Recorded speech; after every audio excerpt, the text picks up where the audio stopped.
There was no secret sabotage, no clandestine agreement struck while the rest of the world was blinded. Yet, in some inexplicable twist of fate, one woman has emerged as the one who nearly flipped Coyote Pass from under Meri Brown's feet. It appears from the account given by Kody Brown, Janelle was the brains of the outfit, the fire, the woman eager to topple another wife in order to collect her fair share in a forced sale.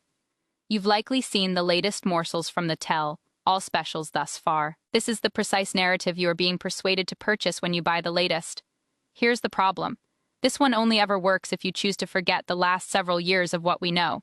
Thus, the actual question is not was Janelle shady, but how does Kody feel the need to portray her this way? Because if it's not Janelle who is the bad guy in this story, we are left dealing with a much more disturbing truth, and a truth which leads directly back to Kody himself. Now, this is a truth we are going to explore in this episode, because what is being portrayed as a betrayal in this situation is in fact something much more sinister for Kody Brown, two women finally looking out for their own interests.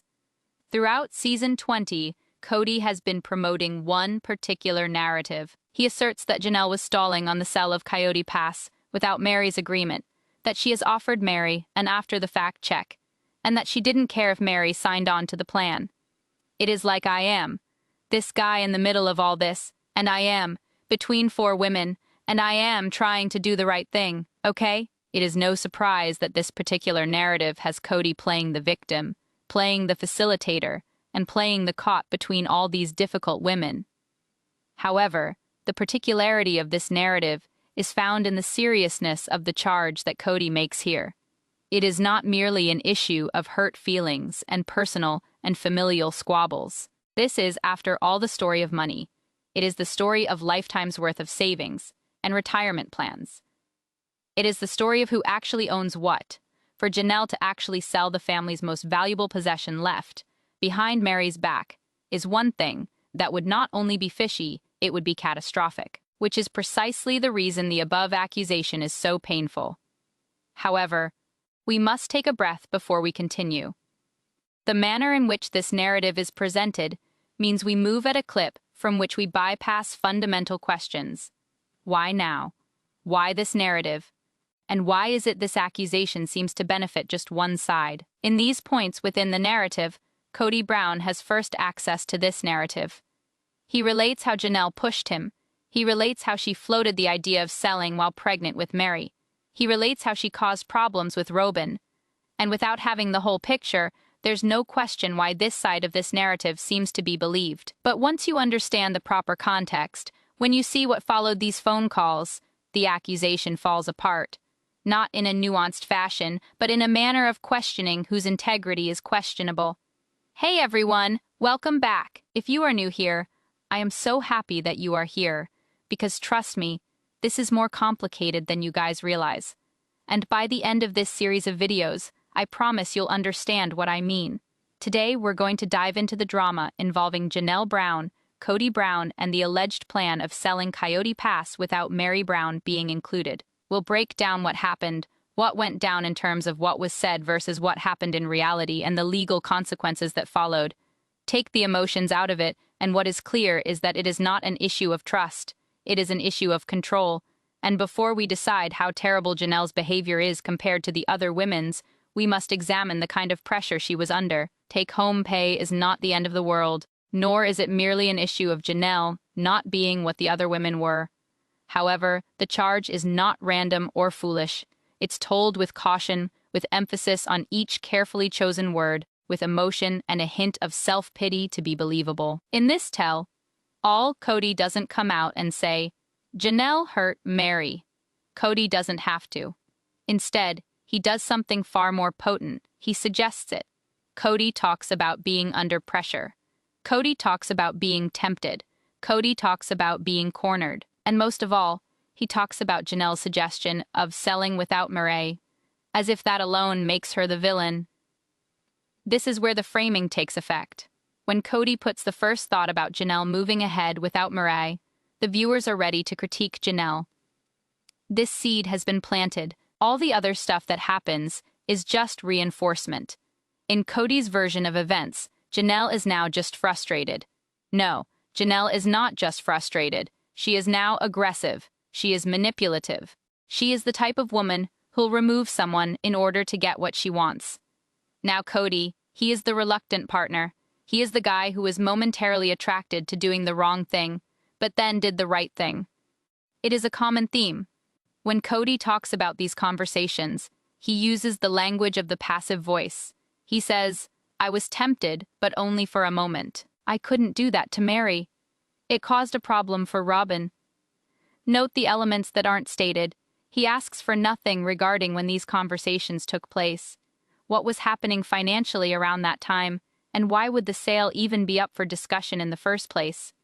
These elements would make for an unpleasant read, so they aren't included. Instead, the attention focuses on the improper actions of Janelle, the tone, her persistence in forcing the issue. However, we should pause here. A conversation does not occur in a vacuum. Financial transactions do not either. A revealing aspect of this revelations filled text is the manner in which Kody communicates about Meri. Meri did not know. Meri would not have been in agreement. Meri could not be trusted to tell the truth if she was asked. This should set alarms ringing. Meri does not know what is happening. Meri has been kept in the dark on all things. Then the problem is not entirely in the court of Janelle. And yet, somehow, Kody himself seems spotless. Janelle's the one who's prodding. Janelle's the one who's agitating. Janelle's the one who's suggesting radical changes. And Kody, well, he's just reacting. But of course, that is intentional. It absolves Kody of blame while surreptitiously shifting the moral burden to Janelle. Yet telltale cracks begin to appear when you examine it more closely. See, Kody may be painting Janelle as some kind of schemer who would work behind Meri's back, but what we have on record is a pattern of Janelle passionately defending transparency, order, and legal certainty. This same Janelle, who demanded fiscal accountability when no other member of her family would. This same Janelle who passionately questioned expenditure on other fronts. This same Janelle who consistently urged that trust and personal agreements weren't good enough. The supposition that this Janelle would now set out to work around Meri, of all women, defies close examination, and that's precisely what Kody's version of events muffles. After all, when you begin to examine why Janelle was agitating to sell, you change narratives. We must also talk about the function of Robin in all of this, or rather, the use of Robin throughout the story. Kody asserts that it was the actions of Janelle that led to conflict between him and Robin, and that her lobbying led to conflict in their marriage. As becomes evident, the trope of the family member who causes all the strife being female continues. Note the emotional resonance. A wounded Robin means a bad woman morally and financially. She is no longer an account to be protected, but one who damages the family's emotional center. That's very effective in making one less sympathetic. But here's the catch. Even with the possibility of these conversations occurring exactly as Kody said they have, they still don't equate to infidelity. They equate to disagreement. They equate to urgency. They equate to frustration. They don't equate to malice. When people find themselves in limbo with their money, with their entire savings locked up in property that they do not have the ability to access, to sell, to develop, desperation does not necessarily equate to dishonesty. Coyote Pass was more than just a piece of property. It was more than just a dream or a wish. To Meri and Janelle Brown, it was the future. It was where the Brown family would finally plant roots. This was more than just another move or another plot of property in the Brown family saga. This was the final act, the place where the family would finally plant roots and stay until the end. For years, the wives were reminded of the meaning of the land, unity, a common future, and a new beginning after the chaos of Las Vegas. On one hand, this was what it seemed to be, but there was more to the story. The Coyote Pass was divided into different pieces of land. There were confusing documents and unbalanced ownership, but most importantly, there was control. On paper, each of these wives owned a part of the land, but Kody was the one in charge. He controlled the pace and also the possibility of even the smallest advancement on this land. So long as the family was together, so long as trust was there, and so long as no one called into question Brown's authority, the status quo continued. But the minute the marriages ended, everything changed. Christine left, and the ripple effect changed everything. Christine transferred her interest in Coyote Pass to Brown and Robin for the symbolic price of $10, after which she indicated that her decision was related to her retaining proceeds from the sale of her Flagstaff home. Essentially, Christine had an escape route available to her. She left with liquidity, autonomy, and no attachment to Coyote Pass. Janelle and Meri did not have the same luxury. In fact, the siblings rent homes in Flagstaff. They did not own homes in Flagstaff or assets that could readily be converted to money. In the case of Janelle and Meri, the coveted Coyote Pass was not an IF option. This is part of the story that is sometimes neglected. For Janelle and Meri, the decision to move to Coyote Pass was not informed by the difference in power was clear. Now is where a light finally goes off in Kody's head. If the wives were willing to maintain their loyalty to the family, Coyote Pass could continue to be in limbo. No rush to divide it, no push to sell it, no need to act. But as Janelle and Meri asserted their own sense of independence, for Meri, now in the form of not-so-vague threats, the property became problematic, because it represented a thing Kody could no longer fully control, and nobody lets go of the controls quietly. When Janelle began lobbying to sell Coyote Pass, this was not a play on greed, nor were they trying to leave anyone out. They were faced with reality. The family was not investing there. The marriages were all done. The dream was over. Holding on to the property was ridiculous, unless someone was looking to be rewarded for the wait. Janelle and Meri were losing everything. That is why understanding the context of the revealing talks is so important. When Janelle spoke about selling assets, she was not plotting. She was rallying. Rallying for closure, rallying for equity, rallying for the right to have her own money. Perhaps the rallying she did on the issue was pressure on Kody if the system he guarded is flawed. This is the hard reality. In a healthy relationship, selling jointly bought assets following the end of the relationship is just fine. So I am working on the legal side of things, and in a healthy relationship, no individual gets the short end of the stick on the way to paying the bills. Otherwise, the Browns were never in a healthy environment. Whatever happened behind closed doors, a voice, a tone, any frustrations, any hypotheticals, a louder voice was heard through actions. Janelle's actions say something completely different from what the sales copy of Kody's says, in order to avoid the very issue they're trying to create with their own version of "we should" statements. In order to avoid being somebody they're trying to sue, they had to make one phone call.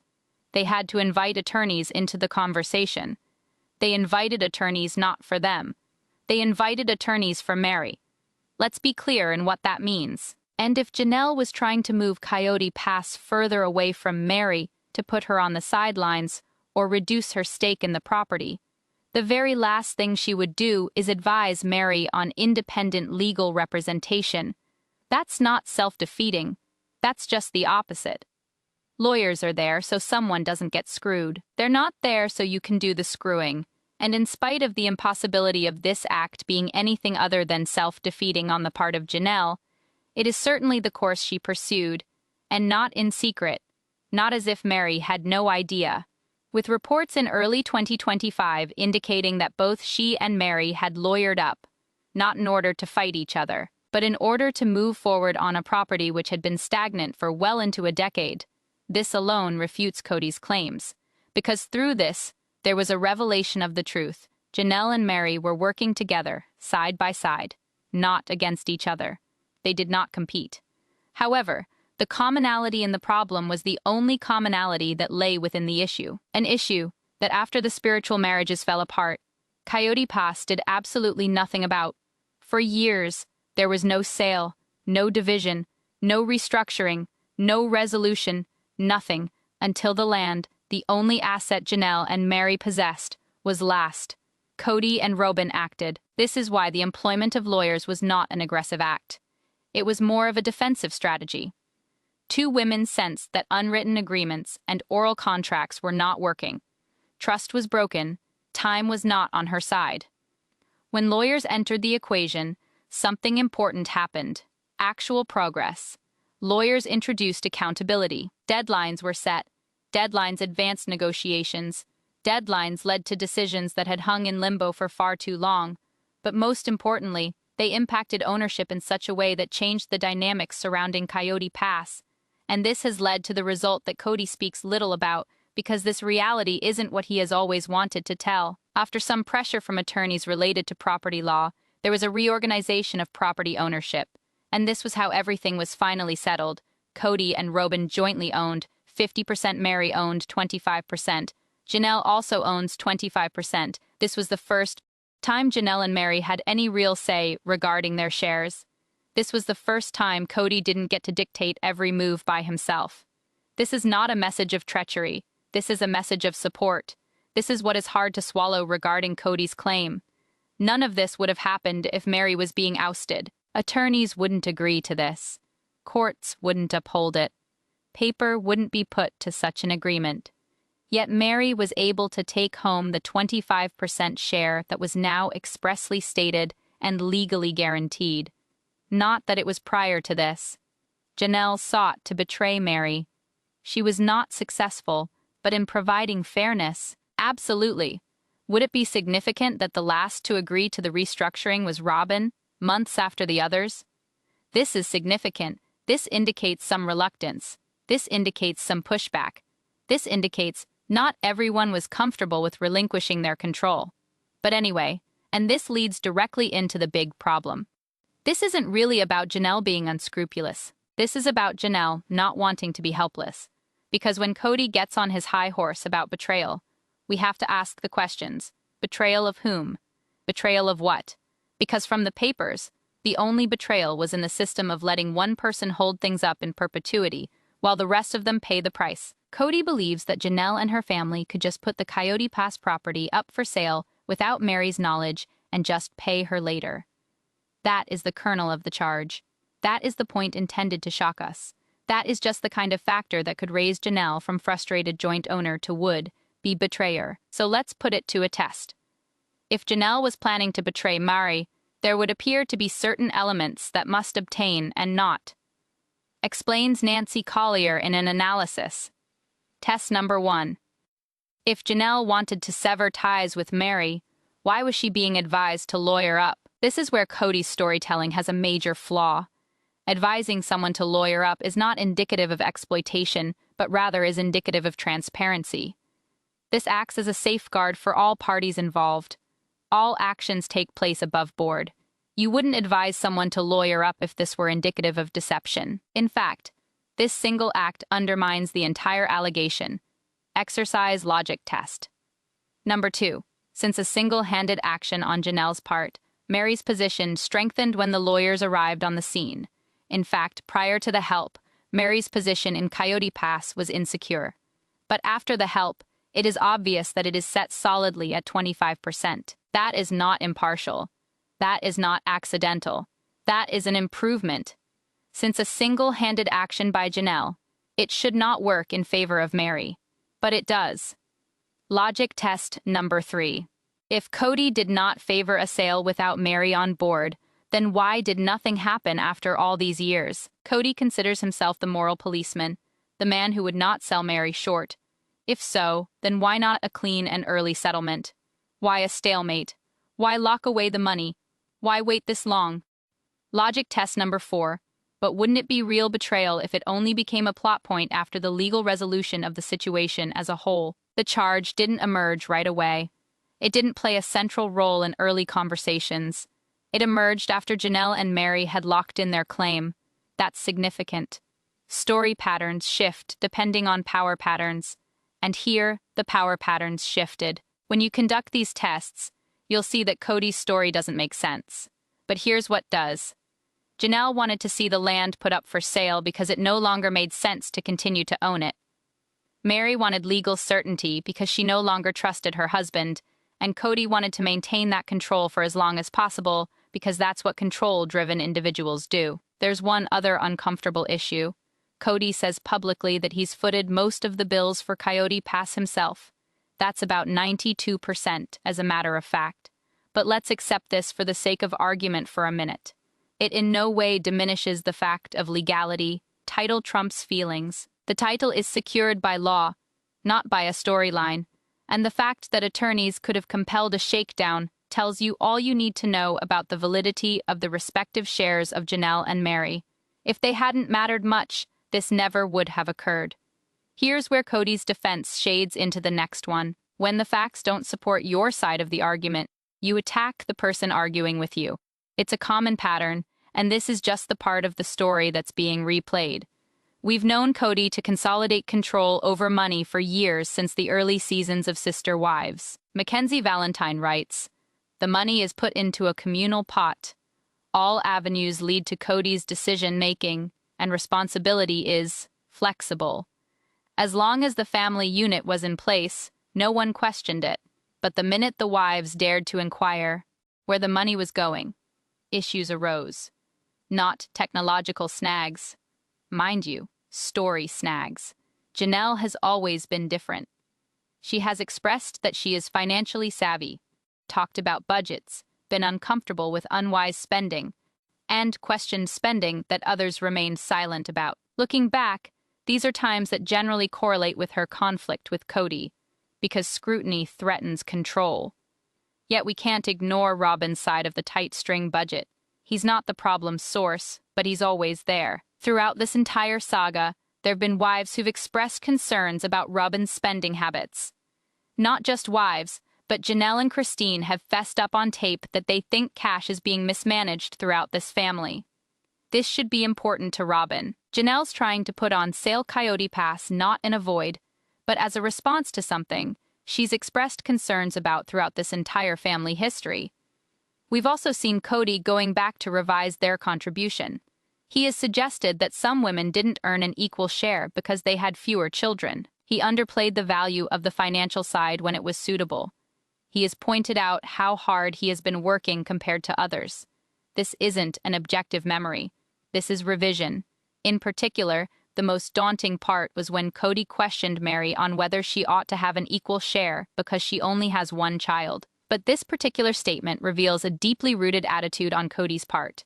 Once one realizes this attitude, it all becomes clear why he reacted the way he did to Janelle and Meri when they exercised their rights. Hence why the accusation leveled against Janelle has more of a sense of a defense tactic rather than a statement of accusation. Then attorneys appeared on the scene, and the rules changed.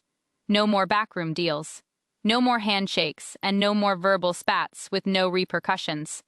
The whole system Kody had been relying upon fell apart, and where a system breaks down, there are always stories to take its place. By painting Janelle as shady, Kody swings at several different people at once. He distracts himself from his own lack of doing, undermines Janelle's character, plants division among women who once stood united for a cause, and positions himself as the better man. It's clean, familiar, effective. That is, provided you aren't paying too close attention. But if you take a second look, this pattern is impossible to ignore. Mention financial independence and chaos erupts. Speak of accountability and trust crumbles. Apply pressure to control issues, and a new villain emerges. And Janelle wasn't supposed to play by nice rules forever. This is the moment where Kody shifts tactics. When the betrayal narrative starts to wobble. When the legal facts don't cooperate. When the outcome doesn't match the accusation. He pivots. Kody begins emphasizing how much he paid. In Season 20, he claims that Coyote Pass was not paid for equally. He suggests that he personally covered nearly an entire lot himself, about 92%, by his own estimation. And on the surface, that sounds compelling. Because if Kody paid for most of the land, then Janelle pushing to sell it could be framed as opportunistic, self-serving, unfair, but this argument falls apart the moment we leave emotional math behind and step into legal reality. Because here's the thing, Kody keeps glossing over, paying money does not automatically equal sole ownership. Ownership is determined by deeds, by contracts, by legally documented interests. And Coyote Pass was titled in a way that granted Janelle and Meri real, enforceable stakes strong enough to survive legal scrutiny. That matters more than any number Kody throws out. If Kody truly owned 92% of the property in any meaningful way, lawyers wouldn't have been able to force a restructuring that gave Janelle and Meri each a quarter share. Courts don't redistribute property based on sympathy. They do it based on documentation, and documentation clearly showed that Janelle and Meri had legitimate claims. So when Kody leans on the "I paid for most of it" argument, what he's really doing is reframing the conversation away from legality and toward perceived entitlement. He's asking the audience to side with him emotionally rather than logically. There's also something else worth noting. Throughout the family's history, money was pooled: income from the show, income from businesses, income from wives working outside the home. Janelle, in particular, was a major financial contributor for years. She worked, she supported the family. She helped stabilize finances during times of transition. So when Kody claims individual ownership based on payment, it raises another question. Where did that money actually come from? Because in a shared financial system, individual contributions are rarely as clear-cut as they're later portrayed. What makes this argument even weaker is how selectively it's applied. Kody doesn't use this logic consistently. He doesn't argue that wives deserve more because they paid more, except when it benefits him. He doesn't argue that shared income negates individual claims, except when it benefits him. The rules change depending on who's asserting independence. And that inconsistency tells us everything. Ultimately, the "I paid for it" defense serves one purpose: to reestablish moral dominance. It allows Kody to frame Janelle's actions as ungrateful rather than necessary, to paint legal protection as aggression, to make fairness sound like betrayal. But the law didn't agree with him, and neither did the outcome, because when the dust settled, the final division of Coyote Pass reflected equity, not favoritism. It reflected protection, not punishment. And most importantly, it reflected a reality where Kody no longer had the final say. Which brings us to the quiet truth at the center of this entire controversy. This wasn't about money. At this stage, Kody can't argue that Janelle and Meri don't have legal rights. They do. He can't argue that lawyers weren't necessary. They clearly were. And he can't argue that the final division was unfair. It legally protected everyone involved. So instead, he reframes the entire situation as a moral failure. Not what happened, but how it felt. And in that emotional reframing, Janelle becomes the perfect target. Janelle isn't the most emotional wife. She isn't the loudest. She isn't the one viewers associate with dramatic outbursts. She's practical, measured, business-minded, which makes her actions easier to misinterpret, especially when stripped of context. Pressure becomes aggression. Urgency becomes greed. Legal boundaries become betrayal. And because Janelle doesn't theatrically defend herself, the accusation can linger without immediate pushback. There's also another reason Janelle had to be positioned this way. If Janelle isn't the bad guy, then the timeline becomes uncomfortable, because then viewers have to ask, why did it take years to resolve Coyote Pass? Why did nothing happen until lawyers got involved?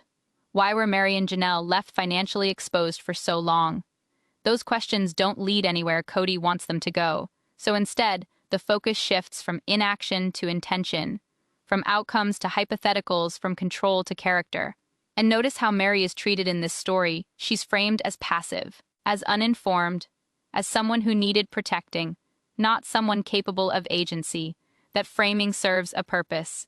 Because if Meri is seen as an equal actor, then Janelle's encouragement to get legal representation becomes collaborative, not predatory. So Meri has to be portrayed as vulnerable, which, ironically, undermines Kody's own argument. The tell-all framing also does something else very effectively. It isolates Janelle by suggesting she pressured Kody, by suggesting she created conflict with Robin, by suggesting she was willing to act without Meri. The narrative attempts to fracture what was actually a united front, because solidarity is dangerous. And Kody knows that. But the problem with rewriting history is that it requires everyone to forget the receipts, the timelines, the paperwork, the outcomes. And once those are reintroduced, the villain narrative stops working. Because when you step back and look at what actually happened, Janelle's actions follow a consistent pattern: identify a financial problem, push for resolution, seek legal protection. When informal systems fail, ensure fairness rather than advantage. That's not betrayal. That's adulthood.